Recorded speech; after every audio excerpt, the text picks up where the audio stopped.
راشد خان چې په لومړي ځل په 2019 کال کې په آی پی ایل کې لوبېدلی و، نن یې په آی پی ایل کې سلمه لوبه ترسره کړه او لومړنی افغان لوبغاړی شو چې په آی پی ایل کې په 100 لوبو کې لوبېږي. په آی پی ایل کې د راشد خان د 100 لوبو په پوره کېدو د هغه د آی پی ایل سیالیو په اړه دلته درسره لږ معلومات شریکوو. نوموړی لومړنی افغان لوبغاړی چې په 2019 کال کې په آی پی ایل کې واخیستل شو.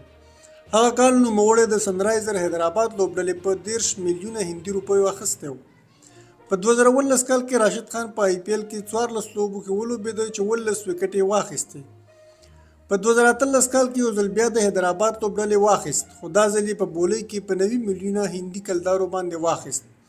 له هغه وروسته بیا تر 2020 کال پورې په همدغه پیسو باندې هر کال د حیدرآباد لپاره لوبېده. نوموړي په 2018 کال کې په 19 لوبو کې 21 وکټې، په 2019 کال کې په 15 لوبو کې 19 وکټې، په 2020 کال کې په 14 لوبو کې 20 وکټې او په 2021 کال کې په 14 لوبو کې 18 وکټې واخیستې.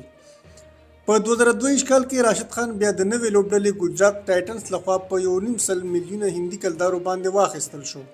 په 2022 کال کې راشد خان 14 لوبې وکړې چې 19 وکټې یې واخیستې او دغه کال د راشد خان اړوند لوبډلې ګجرات د آی پی ایل اتلولي هم په خپل نوم کړه. په روان 2023 کال کې راشد خان تر دې مهاله پورې 8 لوبې کړې دي او 14 وکټې یې اخیستې دي. هغه نن خپله سلمه لوبه هم په آی پی ایل کې ترسره کړه، خو په سلمه لوبه کې هغه کومه وکټ وانه اخیسته. راشد خان روان 2023 کال په آی پی ایل کې هیټریک هم وکړ چې دا د 2023 کال د آی پی ایل لومړنی هیټریک هم و.